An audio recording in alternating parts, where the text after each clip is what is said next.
नमस्कार, मी भाऊ तोरसेकर. तुम्ही बघत आहात प्रतिपक्ष. मित्रांनो,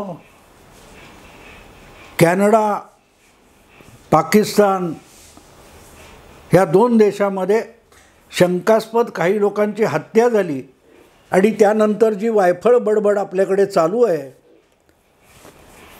त्यांना असं वाटतं की कोणाला तरी सगळीकडे सचिन वाझे भरलेले आहेत आणि सचिन वाझेला ज्या सहजतेने किंवा खुळ्यासारखं अनिल देशमुख वापरत होते, तसंच देशाच्या सुरक्षा यंत्रणा, गुप्तचर यंत्रणा कोणाला तरी कोणाच्या तरी अंगावर सोडून त्याच्या हत्या घडवतात. तो प्रदीप शर्मा आणि सचिन वाझे यांनी ज्या प्रकारे मनसुख हिरेनची हत्या केली आणि त्याचा मृतदेह ठाण्याच्या खाडीमध्ये गायब करण्याचा प्रयत्न केला किंवा माहीमच्या खाडीमध्ये कुठले लॅपटॉप वगैरे फेकून देऊन पुरावे नष्ट करण्याचा प्रयत्न केला, इतक्या सहजपणे गुप्तचर यंत्रणा आणि सुरक्षा यंत्रणा काम करत नसतात. They are professionals. या गोष्टी अनेकदा न बोलता होत असतात, नुसत्या संकेतातून होत असतात, अनेकदा दृश्य संकेतातून होत असतात. तुम्हाला एक मुद्दाम जुना एक किस्सा सांगतो मित्रांनो. 1971 आपण पाकिस्तानला युद्धात हरवलं, पाकिस्तानचे 2 तुकडे केले, बांगलादेश नावाचा एक देश आपण निर्माण केला, वगैरे वगैरे छाती फुगवून सांगणारे सगळे. पण हे सगळं युद्ध होण्यापूर्वी पाकिस्तानलाच नव्हे तर पाकिस्तानच्या पाठीशी ठामपणे उभ्या राहणाऱ्या अमेरिकेला सुद्धा धाक दाखवण्याची गरज होती. तुम्ही मध्ये लुडबुडू नका असं सांगणं आवश्यक होतं, पण ते तोंडावर सांगता येत नसतं, ते सूचित केलं जात असतं, सांकेतिक भाषेत सांगावं लागतं. त्याचा हा किस्सा आहे. त्यावेळेला पाकिस्तानात गेलेले हेनरी किसिंजर, जे अमेरिकेचे अध्यक्ष रिचर्ड निक्सन यांचे सुरक्षा सल्लागार होते, ते पाकिस्तानलाही गेले होते आणि भारतातही आले होते. आणि पाकिस्तानच्या विरुद्ध भारताने हत्यार उपसलं तर अमेरिका त्यांच्या पाठीशी उभी राहील, ही जाहीर भूमिका होती. अशा वेळेला युद्ध भारताने करू नये असा इशारा द्यायला जणू काय हेनरी किसिंजर भारतात आले होते आणि त्यांची पंतप्रधान इंदिरा गांधी यांच्याशी भेट ठरलेली होती. भेटीची जी सकाळची वेळ होती पंतप्रधान निवासामध्ये, तिथे त्यासाठी सगळी सज्जता करण्यात आलेली होती. अशा वेळेला अचानक किसिंजर हा पंतप्रधान निवासात पोहोचण्याच्या आधी तासभर तरी तेव्हाचे भारताचे लष्कर प्रमुख जे होते Sam Manekshaw, general Sam Manekshaw यांना इंदिरा गांधींचा फोन गेला पंतप्रधानांचा. काय करताय? ते म्हणाले काय नाही, आता सकाळचा नाश्ता वगैरे उरकून मी ऑफिसला जाणार आहे. ते म्हणाले ऑफिसला जाऊ नका, नाश्ता पण करू नका, तुम्ही नाश्ता करायलाच पंतप्रधान निवासात या. त्यांनाही गंमत वाटली. ती म्हणाले हरकत नाही, येतो. नाही नाही म्हणे, आणखीन एक गोष्ट आहे, तुम्ही येताना पूर्ण लष्करी गणवेशात यायचं.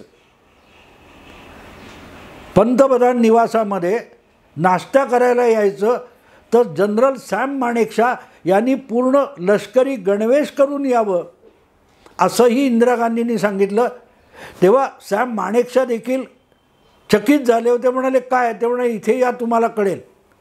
जेव्हा किसिंजर येण्याच्या आधी सॅम माणेकशॉ तिथे पोचले, इंदिराजींची त्यांची गुपचूप म्हणजे काय ते थोडं असं बोलणं झालं, तेव्हा इंदिराजींनी त्यांना सांगितलं की तुम्ही नाश्त्याच्या टेबलवर बसणार आहात, तुम्हाला विशेष काही बोलायचं नाही आहे, फक्त बसायचं. एखादा शो पीस असतो तसं तुम्ही बसायचं. जाता जाता एखादा निरर्थक प्रश्न किंवा शब्द मी तुमच्यासाठी बोलेन, त्याच्यावर काहीही महत्त्व नसलेलं उत्तर तुम्ही द्यायला मोकळी काय, तुम्ही शो पीस म्हणून बसायचं आहे. माणेकशॉंना ते कळलं नाही काय प्रकार आहे तो. किसिंजर आले, इंदिराजींनी त्यांना स्वागत केलं, खुर्ची दिली बसायला आणि ओळख करून दिली, हे आमचे जनरल आहेत, लष्कर प्रमुख आहेत भारताचे, ते पण आले होते. त्यांना म्हटलं थांबा, सुरक्षा सल्लागार अमेरिकेचे आलेत, त्यांच्याबरोबर तुम्ही नाश्त्याला बसा म्हणून त्यांना बसवलं. आणि किसिंजर आणि इंदिराजी यांचा संवाद झाला. ही गोष्ट बांगलादेश युद्धाच्या आधीची आहे. बस नॉर्मल बोलणी झाली, काही फार मोठी बोलणी नव्हती. पण जो संदेश घेऊन भारताला धमकवायला हा अमेरिकेचा सुरक्षा सल्लागार आलेला होता, त्याला या एका दृश्यातून इंदिराजींनी संकेत दिला की मी युद्धाची तयारी करते आहे, तेव्हा करू की नको हे शहाणपण मला शिकवू नका. तुमच्याच आधी माझ्याकडे येऊन जनरल बसलेले आहेत, याचा अर्थ आम्ही युद्ध सुरक्षा याविषयीच चर्चा करत होतो आणि तुम्ही आलेले आहात, तेव्हा शहाणपण शिकवायचं नाही. हे तोंडातून शब्द न उच्चारता इंदिराजींनी त्या हेनरी किसिंजर यांचे कान टोचले होते, याला म्हणजे सांगतात. आणि हा किस्सा सॅम माणेकशॉ यांनीच सांगितलेला आहे, बाहेरच्या कोणीने, की त्यामध्ये आपण एक नुसते हजेरीपुरते होतो, पण त्यातून केवढा मोठा संदेश देशाचा पंतप्रधान किंवा एखादा मुत्सद्दी देऊ शकतो याचा हा नमुना आहे मित्रांनो. आणि त्यामुळे कॅनडामध्ये काय चाललं आहे, कोणाच्या अज्ञातांकडून हत्या, पाकिस्तानात कोणाचं अपहरण आणि हत्या, यावर बोलताना निदान या सगळ्या मुत्सद्देगिरी, कूटनीती, गुप्तचर काय ते असतं काम, त्याच्याविषयी बारकावे तरी माहिती असले पाहिजेत. उगाच काहीतरी कानावर आलं म्हणून पचापचा बोललं म्हणून चालत नाही मित्रांनो. पहिली गोष्ट लक्षात घ्या, गुप्तचर विभागाचं काम असतं म्हणजे काय असतं, ज्याला इंटेलिजन्स म्हणतात, त्याचा अर्थ काय असतो, इंटेलिजन्स फेल्युअर. सगळीकडे बोलायला लागतात पोपटासारखे. इंटेलिजन्स म्हणजे काय माहिती आहे का तुम्हाला? प्रत्येक देशाचा गुप्तचर विभाग कशासाठी असतो, रॉ असो, IB असो. परदेशात कोणाला IB अधिकारी म्हणून किंवा रॉचा अधिकारी म्हणून पाठवला जात नाही. मला आठवतं 10-12 वर्षापूर्वी अफगाणिस्तानमध्ये भारताच्या 5 वेगवेगळ्या काय ते वकिलाती, उपवकिलाती वगैरे होत्या. त्यावर पाकिस्तानचे तेव्हाचे लष्करशाह परवेज मुशर्रफ यांनी आक्षेप घेतला होता. अफगाणिस्तान 1.5-2 कोटीचा देश आहे, तिथे भारताला 5 शहरामध्ये आपली वकिलात ठेवायची गरज काय? वकिलात भारताची होती अफगाणिस्तानात आणि तक्रार करत होते मुशर्रफ. आणि त्यांनी राजदीप सरदेसाईला झापलेलं आठवतं की तुम्ही ISI बद्दल बोलू नका, नाही तर मला रॉ बद्दल बोलावं लागेल. मुद्दा असा असतो मित्रांनो की परदेशी वकिलातीमध्ये जे लोक कर्मचारी भारताचे जाऊन काम करतात ते जनरल कर्मचारी नसतात, ते कारकून किंवा अधिकारी वगैरे नसतात. त्यामध्ये भारताचे हितसंबंध जपू शकण्याची बुद्धी असलेले आणि आवश्यक तिथे बारकाईने हेरगिरी तयार करणारे आणि त्या देशामध्ये भारताविषयी आस्था, आपुलकी असलेले आपले हस्तक तयार करण्याची गरज असते, तेही काम करणारे लोक हे दूतावासामध्ये काम करत असतात. हे मी एवढ्यासाठी मित्रांनो सांगतोय की हा सगळा प्रकार चालतो तो गमती खेळाखेळाचा नसतो, सेमिनार भरवल्यासारखा नसतो, कॉन्क्लेव्ह नसतो, परिसंवाद नसतो. गुप्तचर विभागाचं काम असं असतं मित्रांनो, त्याला सरकारचं इल्लीगल डिपार्टमेंट म्हणतात. एखाद्या देशातलं सरकार त्याच्या हाती सत्ता असली म्हणून त्याच देशाच्या कायद्याला छेद देईल, पायदळी तुडवील असं कुठलंही काम सरकारसुद्धा करू शकत नाही. पण तशी कामं करणं आवश्यक असतं. त्यामुळे ती कामं करण्यासाठी जो विभाग असतो त्याला इंटेलिजन्स म्हणतात, हेर खातं म्हणतात. हेर खात्याकडून आपल्याच देशाच्या कायद्यांनाही तुडवत देशाच्या सुरक्षेसाठी अनेक कारवाया करायला लागत असतात. अचानक कुठले तरी जेल वगैरे फुटले आणि त्यातून आरोपी गुन्हेगार कैदी पळाले, ह्या बातम्या आपण ऐकतो ना, त्यासुद्धा त्यामध्येच येतात. ते इल्लीगल काम असतं, पण त्यातून आवश्यक असलेला महत्त्वाचा कैदी बाहेर काढला जात असतो. 4 कैदी सुटले तर पोलीस त्याला परत पकडतील, पण हेर खात्याला आवश्यक असलेला महत्त्वाचा माणूस तुरुंगातून कायदेशीररित्या बाहेर काढता येत नाही. आणि म्हणून मुद्दा लक्षात घ्या की हेर खात्याचं जे काम असतं ते कायदेशीररित्या बेकायदा असतं आणि तरीही करावं लागतं. आत्ता देखील ज्या 40 कॅनडाच्या लोकांना भारताने परत 10 तारीखच्या आत परत घेऊन जा म्हणून सांगितलं आहे, त्यांना धमकी काय दिली आहे, 10 दिवसात 10 ऑक्टोबरपर्यंत ते परत गेले नाहीत तर त्यांना असलेली डिप्लोमॅटिक इम्युनिटी रद्द होईल.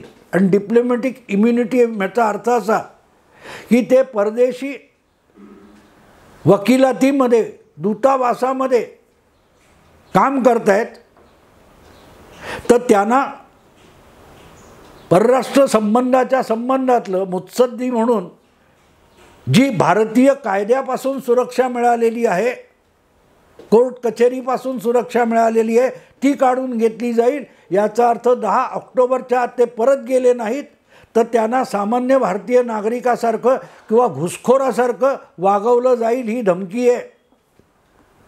असो, हे मी एवढ्यासाठी सांगतोय मित्रांनो की त्यात जसे त्यांचे हेर असतात तसेच आपले हेर असतात आणि त्यांचे जे हेर आहेत असा संशय असतो त्यांच्यावर कायदेशीररित्या पाळत ठेवली जाऊ शकत नाही, तर ती बेकायदेशीररित्या ठेवावी लागते. आणि म्हणूनच ते बेकायदेशीर कृत्य सरकार अधिकृतरित्या करू शकत नाही, त्याला हेरगिरी म्हणतात.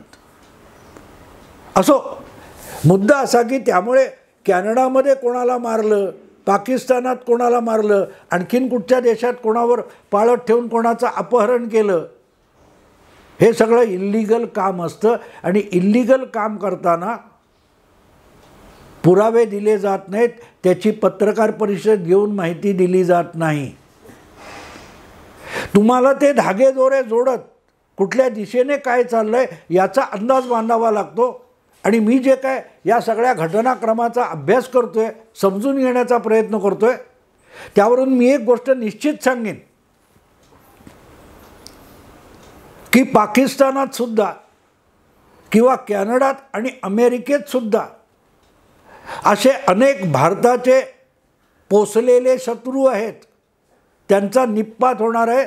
जे कुठे ऑस्ट्रेलिया, अमेरिका, ब्रिटन, दुबई बेळात लपून बसलेत ना भारतीय कायद्यापासून, त्यांना बेळातून बाहेर काढून मारलं जाणार आहे. अनेक जण कुठेही लपलेले असोत त्यांना बाहेर काढून ढगात पाठवलं जाणार, याविषयी निशंक राहा. हां, याला 10 वर्ष का लागली? अनेकांच्या डोक्यात हा प्रश्न येईल की मोदींचं तुम्हाला एवढं कौतुक आहे आणि मोदींनी हे केलं असं म्हणायचं असेल तर मग इतकी वर्ष का लागली? मोदी तर 9 वर्ष पंतप्रधान आहेत. तर तुमच्या ज्ञानात एक भर घालतो मित्रांनो. जानेवारी, मला वाटते 23 जानेवारी 2015 रोजी मुंबईत एक कार्यक्रम होता, सार्वजनिक कार्यक्रम होता. आणि तेव्हाचे संरक्षण मंत्री मनोहर पर्रीकर मुंबईत आलेले होते. मला वाटते विवेक साप्ताहिकाच्या हिंदी आवृत्तीचं प्रकाशन पर्रीकरांच्या हस्ते झालं. त्यावेळेला बोलताना त्यांनी एक वक्तव्य केलं होतं की भारताच्या 2 माजी पंतप्रधानांनी भारतीय गुप्तचर खात्याचं फार मोठं नुकसान केलं आहे, त्यावर इतका हलकल्लोळ माजला. लगेच भाजप विरोधी आणि काँग्रेसी मानसिकतेचे जे पत्रकार होते त्यांनी हलकल्लोळ केला की नेहरू आणि इंदिराजींनाच पर्रीकरांनी आरोपी ठरवलेलं आहे, देशद्रोही ठरवलेलं आहे. वस्तुस्थिती तशी नव्हती. हे जे साधं लॉजिक असतं ना, पर्रीकर हे भाजपचे मूळचे संघाचे आणि त्यामुळे त्यांचा नेहरू द्वेष हा इतका ओतप्रोत असतो की संधी मिळाली की नेहरू गांधी यांच्यावर टीका करायची. म्हणूनच पर्रीकर असं बोलले आणि त्यांचा रोख हा नेहरू, पर्रिकरांनी कुठलं नाव घेतलं नव्हतं, पण त्यांचा रोख हा इंदिराजी आणि नेहरूंकडे आहे हे गृहीत धरलं गेलं. पण वस्तुस्थिती तशी नव्हती. इंदिराजी किंवा नेहरू यांच्याकडे पर्रिकरांचा रोख नव्हता, पण त्यांनी सांगितलेली पण वस्तुस्थिती होती. मग असे दोन मुख्यमंत्री, दोन पंतप्रधान कोण होते की ज्यांनी भारताच्या गुप्तचर आणि हेर खात्याचा घात केला होता? त्यापैकी एक नाव होतं मोरारजी देसाई आणि दुसरं नाव होतं इंद्रकुमार गुजराल. पाकिस्तानच्या अणुभट्टीचा शोध भारताच्या गुप्तचर खात्याने लावला होता आणि त्याची माहिती त्यावेळेला काहुटाची अणुभट्टी कुठे आहे आणि ते काय चाललं आहे हे आम्हाला माहिती आहे असं मोरारजींनी जियाउल हक यांना सहज बोलताना सांगितलं. जियाउल हक गप्प राहिले, पण नंतरच्या काळात त्यांनी पाकिस्तानात अति छाननी करून भारताला सामील असलेले तिथले अनेक हस्तक मारून टाकलेले होते आणि जवळपास पाकिस्तानमधले भारताच्या हस्तक यांचा निप्पात झाला होता. दुसरे होते इंद्रकुमार गुजराल. 96-98 त्यांनी तर आणखीन मोठा पराक्रम केला. रॉ असो, IB असो किंवा भारतीय गुप्तचर खाती असोत, त्यामधलं पाकिस्तान डेस्क, पाकिस्तानचा विभाग होता. पाकिस्तानाच्या संदर्भातली माहिती, गुप्तचर माहिती गोळा करणं हे काम करणारे गुप्तचर विभाग इंद्रकुमार गुजराल यांनी बंदच करून टाकले. आणि जेव्हा ते बंद होतात तेव्हा तिथे जे भारताचे हस्तक तयार केलेले असतात ते उघडे पडतात, दुबळे होतात आणि त्यांचा नायनाट तिथलं सरकार करू शकतं. पण मुद्दा असा होता की पर्रिकर हे बोलले, त्यापेक्षाही त्याच्या पुढे जाऊन जे बोलले पर्रिकर की असे डीप ॲसेट आता आपल्याला नव्याने निर्माण करावे लागतील, हे पर्रिकर बोलले. त्याला आता 8 वर्ष होऊन गेलीत. जानेवारी 2015 नंतर या सगळ्या प्रकाराची सुरुवात झाली. पाकिस्तान असो, POK असो, जगाच्या वेगवेगळ्या देशात असो, भारतीय हितसंबंधांना जपणारे आणि भारतीय गुप्तचर खात्याला माहिती देणारे किंवा भारतीय गुप्तचर खात्याच्या इशाऱ्यावर तिथे कारवाया करणारे हस्तक म्हणजे डीप ॲसेट ते निर्माण करण्यात गेली 6-7 वर्ष गेलेली आहेत. आज तुम्हाला त्याचा परिणाम दिसतोय. तो उचललीत सुपारी आणि दिली तर होत नाही. म्हणून जितक्या सहजतेने हफीज सईद किंवा कोणतो पन्नू निज्जर वावरत होते त्याला आत्ता आळा बसला जातोय. कारण त्यासाठी गेल्या 7-8 वर्षामध्ये जी काही सज्जता करण्यात आलेली आहे, त्यासाठी प्लॅन बनवण्यात आलेत. त्यामुळे हे जे कोण आत्ता 4-5 गेलेत ह्याच्यावर थांबू नका. असे आणखीन 2 ते 3 डझन लोक बिळातून बाहेर काढून डायरेक्ट आभाळात पाठवले जाणार आहेत. याविषयी निश्चिंत राहा, कुठेही लपलेले असोत. पण कुठल्या तरी एका क्षणी ते गाफील होतात आणि गाफील झाले की त्यांचा कारभार आटोपला. डायरेक्ट ढगात. तेव्हा हे सगळं समजून घ्यायचं, मग बोलायचं. नाही तर बोलू नये. इतका सोपा नसतो हा विषय. एखाद्या रहस्यमय किंवा काय म्हणतात ते गूढरम्य सिनेमासारखी भयकथा असते तसा हा प्रकार नसतो. दिस इज रिअल. रक्त सांडलं जातं, अनेक संसार उद्ध्वस्त होतात, अनेक कुटुंब उद्ध्वस्त होतात. सोपी गोष्ट नसते मित्रांनो. त्यामुळे जे काय सुरू झाले ते लवकर थांबणारं नाही आहे आणि त्याचा येणाऱ्या निवडणुकीशी वगैरे काहीही संबंध नाही आहे. हे दीर्घकाळ चालू राहणार आहे आणि त्या बळावरच भारताला जे काय जागतिक विश्वगुरू वगैरे व्हायचं आहे, होतोय आपण, त्याला याचासुद्धा सपोर्ट लागतो. आपल्याशी दगाफटका करणाऱ्यांचा काटा काढणं ही सुद्धा कुठल्याही युद्धातली आणि रणनीतीमधली अगत्याची बाब असते आणि त्याची सगळा पट मांडलेला आहे. जसजसं आवश्यक असेल आणि जिथे जिथे शक्य असेल तिथे तिथे अशा लोकांचा काटा काढला जाणार आहे. आणि अशी लचक लिस्ट आहे, लांबलचक लिस्ट आहे. जसं तिकडे होणार आहे तसं इथे चीनी आणि पाकिस्तानी पैशावर जगणारे पत्रकार आणि बुद्धिमंत म्हणून मिरवणारे आहेत, त्यांचा सुद्धा सैरसपाटा होणार आहे. जेव्हा देश समर्थ बनवायचा असतो तेव्हा चिलटांपासून मोठ्या मोठ्या दरोडेखोरांपर्यंत सगळ्या टोळ्या उद्ध्वस्त कराव्या लागतात. आणि त्याची सुरुवात झाली आहे. त्यालाच मी TSD नावाची गूढकथा म्हणतो. यातले अनेक प्रकार पुढच्या काळात मी मांडणार आहे. आज हा दुसरा भाग मांडला असं समजा. आत्ता इथेच थांबतो. आवडलं लाईक करा, शेअर करा, सबस्क्राईब करा. नमस्कार.